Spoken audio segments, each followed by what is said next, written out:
Hi guys, SoulTCG here with my update to my Flesh and Blood Welcome to Rathe Passion project.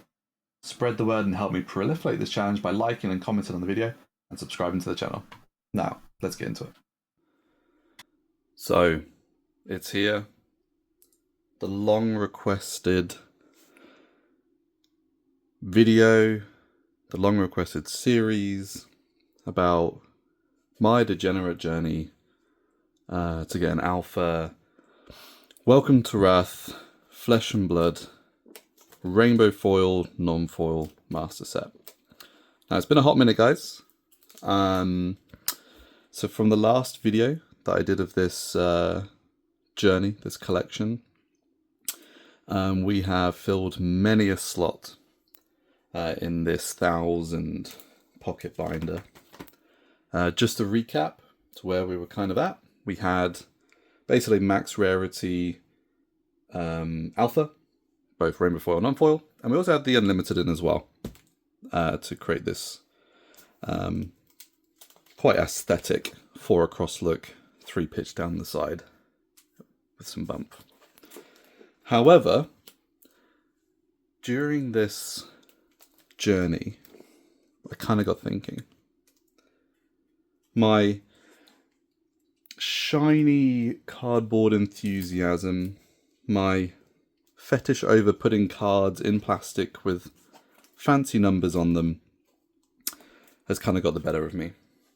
So this series is actually going to be a refocus, not just on completing this binder, but also to see if I can get a Welcome to Rathe Alpha 9.5 set for the rainbow foils, well, the highest rarity, the rainbow foils and cold foils. Now, why is this going to be a challenge? Now, 9.5 is perceived in, say, modern Flesh and Blood. It's been 5-6 years, we're already talking about modern Flesh and Blood. A 9.5 is considered normal. Pack fresh. Except for if you got Belgian Marvels from the Hunted, but I won't go there. But fundamentally, a 9.5 is a pretty consistent grade for something that is raw, that's in a really good condition. So I perceive like a 9.5 in modern is kind of like a raw card. Maybe 9 quad plus plus, you know, all the acronyms, all the numbers. That's kind of where I see it. Now, the first 3 sets, Welcome to Rathe, Arcane Rising, Crucible of War, they're a bit trickier. There was issues with quality, issues around primarily corners. So when I approached this idea, essentially what I would have to do is get really good at identifying cards that would be good for grading. So here's where we're at. I'm going to make this a series as I'm primarily going to be doing this with Premier Card Gaming, so PCG. And this series is going to be me unboxing, showing my great successes and great failures in my accuracy of grading and see if we can kind of get there. So where are we at? We'll start with the binder first, as this was the core sort of catalyst for what I wanted to do. And this stuff can get really expensive.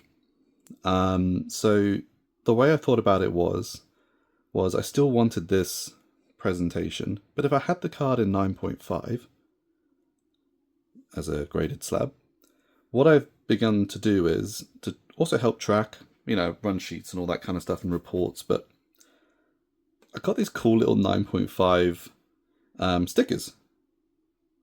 And this is on a binder copy card on the sleeve, so it's not damaging it or anything like that. But I think the goal is, as I start to send things in and get cards in 9.5, I'm going to put little stickers on these sides to show that in my collection I actually have the 9.5 graded version, and in the sleeve is a binder version, because it's often or not when you source alpha, there are a lot of cards which are beautiful, but they are definitely binder copies and not gradable. Well, you can grade anything, I guess, at the end of the day, but not worth it, in my opinion. So let's go through this, where we're currently at. If you see any gaps, they're pretty much either I have it on the way to PCG or ready to go in the next bulk lot. But we're 4 cards away from actually doing the base binder master set. So we have spoiler alerts. Yep, 9.5 Majestics. I'll be going through these in a second. This is kind of where we're at. Got some 9.5s. We're starting to hit the commons and rares as well. You're probably thinking why I'm doing this. So, one of the big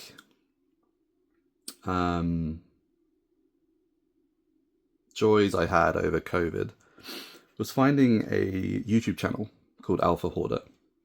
I used to love Magic the Gathering. I still do. Primarily for the art and the retro, sort of the ABU Four Horsemen kind of era cards.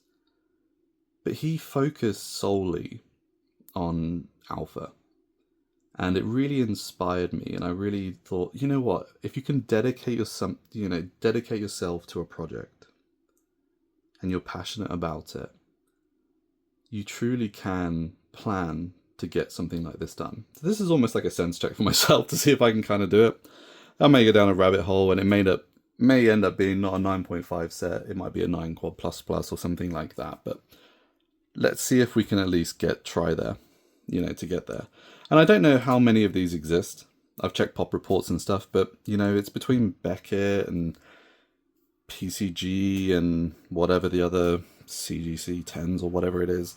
It's quite hard to sort of figure out where a lot of these cards lie and where they land. But I thought I'd be the first one to kind of showcase something like this, or maybe I'm the second, but I think we should put it on the internet. I think we should record something like this. Because I think if I'm able to achieve this, for me, is almost like museum level of commitment and grading. Some notable mentions.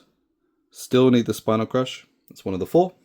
Got some really nice Majestics coming through. Good old tech plating. A lot of holes, which is great. There'll be the stuff that'll be coming through. And I still keep that coherent approach that I'm doing with my binder set. But I'm going to supplement it with this 9.5 graded collection as well. So we're on into Ninjas. Very cool. Waiting for this one on my next order. And now that should be, I think it's aiming to be back sometime next week. So hopefully I'll get another video over to you guys, whether in the next week or next 2. And I'll actually do an unboxing live as well. Just so you can see my dismay or cheers of joy. I think it'd be fun to bring you guys along as well. It is very much a passion project. Other 2 Majestics that I need. Coming along real nicely. As I said, there'll only be 4 slots missing from my actual Alpha collection. And spoiler alert, we did it. I said last video, this was my goal for 2025, and I achieved it in 2024. Put my mind to it. Good offer appeared, and I thought, you know what? Let's do it. It's one of my favorite cards. I even got little 10 stickers here for when I'm super lucky and high roll the alpha alpha grade here, but I'll go through that in a sec. Pretty cool. So this one is actually at the moment a proxy, just to fill the binder. But I have this one slabbed. Lightning Strike Rainbow Foil, really, really beautiful card. It does have known issues with it, but I think just holding a piece of history of something, of a card this beautiful and this prestige for me is amazing. So I got, thank all my friends and colleagues and people that are able to help me source all of these cards from the UK, Europe, US, Australia, New Zealand. You know who you are. It's a big thanks to you guys. This one's a really nice one. I talked about that when I get the slab out. So, as we come to the end of this binder, I'm going to actually pivot over to where we are at regarding graded slabs. And what I'm thinking for this series is I'm going to have a little table or a report that basically does all the 9.5s by the class and then generics, and then see which is the quickest for me to get up to the full set of that class. So I think that'd be a fun little bit of gamification. See if we can do it. Now I know generics are a bit they have their way more population. So I assume that will be last, but it'll be fun to see. Let's see if the quality control of generics outpaces the quality control, say, of warriors, for example. I think that'd be really cool. Okay, so where are we at? Oh, still need that heart. Ta-da!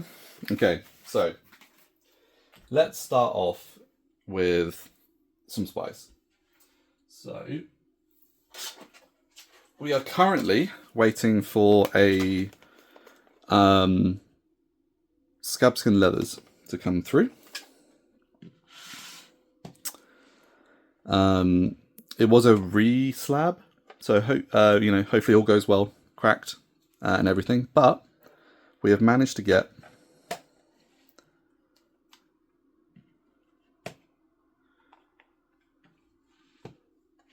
the legendaries, all in 9.5. And I kind of really love these kind of slab mag cases that I have. They're not slab mag specifically. These are knockoff ones, to be honest. It's my collection. As long as it's UV protected, and I know PCG slab is also UV protected, but this slab gives a lot more dust protection and UV protection when I want to display them. Because I want to display in my office or on my display cases the legendaries and the majestics. And then ideally a heart eventually. So here are the 4 out of the 5 legendaries. Now when it comes to collecting, a lot of people go the other way and they pick up the cheapest bits first. And the challenge they'll have is that 95% of those collections and those plans and those goals will never come to fruition. Because they sort of realize that they're already in the mix of this, and they cannot obtain more of these higher end cards, which are a bit more volatile. Now these have come down a lot. These alpha slabs, they've come down a lot in price, so they've become a bit more approachable.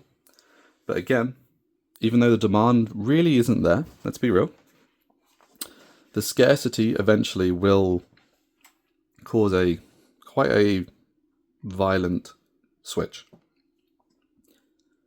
if there is any semblance of collectability and demand in the future, which is a hot topic, which we'll talk about maybe in the next video, as I sort of cheer and cry over my results. So here we are, these 4 legendaries, beautiful. And also know that PGS mask, beautiful. I'm not precious to PCG and Beckett. I think this is a beautiful card with a 9.5 label, but these are the 2 that I would only focus on. Maybe eventually I crack this for a PCG, or I completely re-crack everything for Beckett. I don't know. At the moment, it doesn't matter. To me, they're all beautiful. So, legendaries. Onwards to majestics. Now, rainbow foils. My god, rainbow foils. So, majestic rainbow foils are pretty rare. They're actually rarer than these guys. I think these are about 800 pop? I can't remember now. If there's any adjustments, I'll put it on the edit. But these guys, there's about 420 12 on estimated. So the same as Heart. So getting these was something special. And this one is really special to me. So this was cracked from a BGS slab. And I was able to identify that the actual card was infinitely better than the grade the BGS gave. And it's one of the things that I've learned over the last year is you should always buy the card, never buy the grade. I know there's some Pokemon degenerates that buy the grade and whatever, and that's fine. You can flip it and make some tendies, but you should always buy the card, not the grade. And I was able to identify that this BGS grading of this, which was a 9 quad plus, was incorrect. And sorry about the glare here.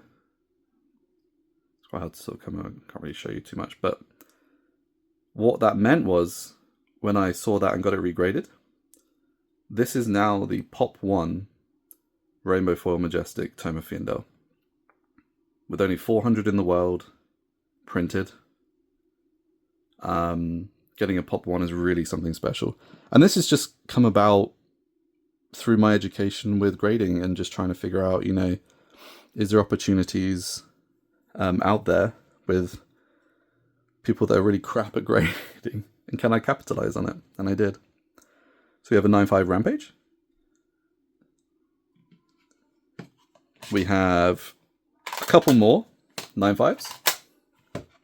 We have the Blood Rush Bellow 9/5. It's come all the way from mainland Europe. And this beautiful Crippling Crush. So far, on the top end, we've hit 4 out of the 10 9.5s. We then have a couple of not 9.5s, but these are really good placeholders for me that could convert into binder copies if I replace them in the future. But for now, I have a copy. I have it a part of the Welcome to Earth Master set. And we see we have 6 there, but this was a known thing. I knew that this had some slight surface damage, and that is a very fair grade for that, but it's still 400 of these in the world, an iconic pink stripe rainbow foil E-Strike. Look at that. And then we have a Lord of Wind. I tried really hard on this one. But here we are. So in this current pile, we have 4 of the legendaries, 6 of the majestics, with 1 legendary on the way to complete that collection of 9.5s, and then we are waiting for 4 of 3 of which I still have yet to obtain. But we've got 1 coming, which is perfect. Let me just chuck this aside now. And these, if you want to know, these slab mags, you can pretty much just get them wherever, but the size you want, if you're ever interested in these, you can have multiple colors. I actually have a good example here, actually. So for my gold foil vest, you can actually get like a gold, which is pretty cool. Pop 1 vest there, by the way. But you want the PSA sized ones. And they also do BGS as well. And they're pretty cool. And they magnetize. So if you want to store them somewhere, they're good. Now, on to the simple gold foils. We have the commons, so we have an iron rot plate. Let me just adjust that a bit. My OCD's going crazy. We have another set of iron rot. I love these iron rot pieces. I think they are just so good in cold foil. We then have a Snapdragon Scalers. Now this one is also an awesome one for me. This one is Pop 1 Snapdragons. So close to a quad 10, but to be honest, when you see 9.5 on corners for alpha, you're happy. So getting 10 would be just insane. You could probably achieve it with non-foils, but the cold foil and rainbow foils really have a hard time finding those copies. We then have breaking scales, popping strapping, and the boots. Still don't have the Guardian Helm in 9.5, forever looking for it. And then last but not least, we have our super rares. So we have Forge for War and Remembrance, and really nice 9.5s. Still, only 800 of these were ever printed, and it's the same scarcity as Mask of Momentum. So when you see these at criminally low prices, it is purely just due to Welcome to Rathe demand and people's, people are drawn to the legendaries. People are drawn to these fancy pieces of equipment that they can use in their decks nowadays. Remembrance is a used card, not anymore. Obviously, it's slabbed.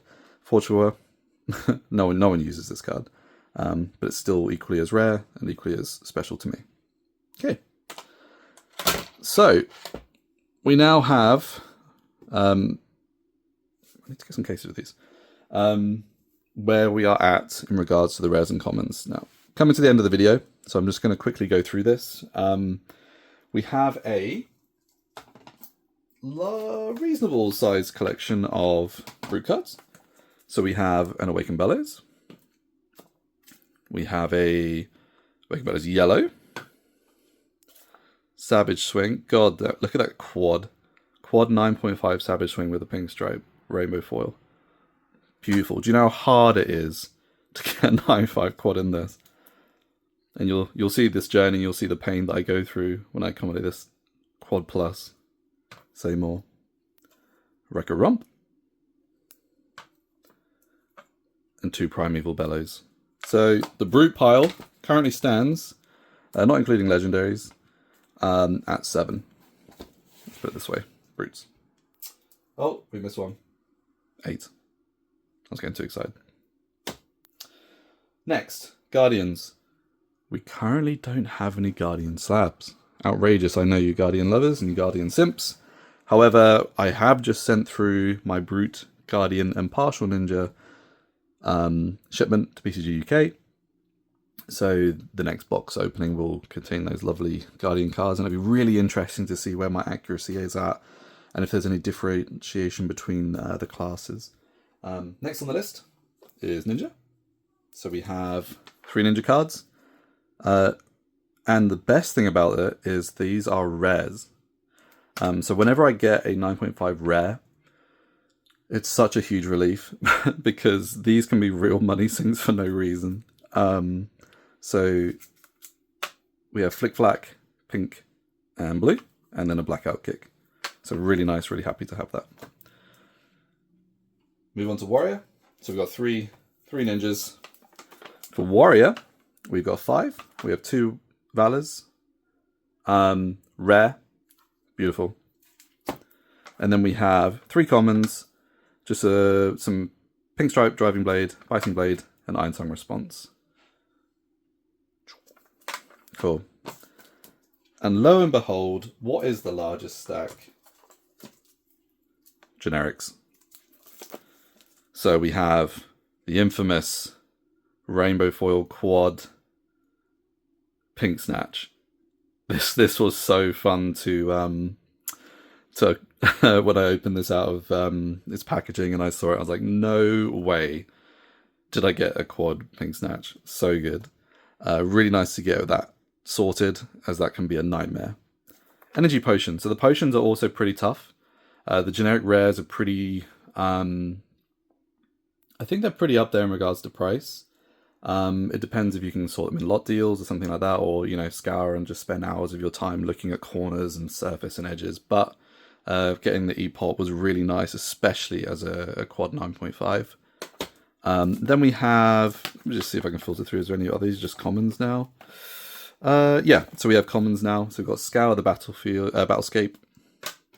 Wounded Bull, classic. Remember Bullander, not the red one obviously, but it's a classic. Yellow Pummel, second best Pummel. Third best Pummel? Even blue Pummel's funny. Worst Pummel. Red 9.5 Quad Plus Razor Reflex. And you'll start to be seeing these in the gem packs, and you're like, what is going on with that? So the red Razor Reflex doesn't have the pink stripe. It's actually red. And what they've done in the new gem packs to sort of do a nice little throwback to Alpha is to actually include the non-foil pink. So I like playing with Alpha non-foils in my decks, just the cheap one, Sync and Sigil and stuff like that, Scar for Scar. But really cool throwback in the gem packs, and I really appreciate that. I think there's a lot of controversy about it, but I think there's a lot, any eyes that sort of looks at other sets and cards and inspires other people to enjoy the hobby in different ways, I think is great. So, shut your faces. Nimblism red, pretty okay. It's Partner in Crime Nimble Strike, obviously not the yellow one, but nice, quad plus. Blue, Scar for Scar, really nice one to get in a quad plus. And then a 9.5 Battlescape, the red one, probably because it was at the bottom in the quad. Now, the quad pluses and basics don't really matter in this project, I think. I think I'm just going to go for a 9.5 set. It's almost, you're almost guaranteed for a 9 corners. So whenever you're attempting stuff like this, you have to really up your game in regards to your grading accuracy. So one of the things I'll be measuring in this series will be my graded accuracy, writing notes for orders, and I want to bring you guys on the journey just to help you identify yourself. Because I have loads of people that ask me, hey Tom, can you have a look at this? I want to sort of educate as well in this series about what you should be looking for, and there's nothing better to educate you on than the old stuff with the most defects. But I'll also be doing some like videos in between about grading accuracies for more of the modern stuff, which you might be more interested in, and trying out the new slab types where they kind of sit in the ecosystem and the appetite players and collectors. But yeah, so that's it. That's where we're currently at. Currently we have the generics the highest population, but I think we're going to get a better representation when the next order comes back. We do have an order of bulk of 50 on the way individually, and we have another 70 to send off. So we're on the journey. We'll do a head count at the end of the box breaking next video. And you know what? What am I doing? Thanks, guys. Like, comment, and subscribe. Peace.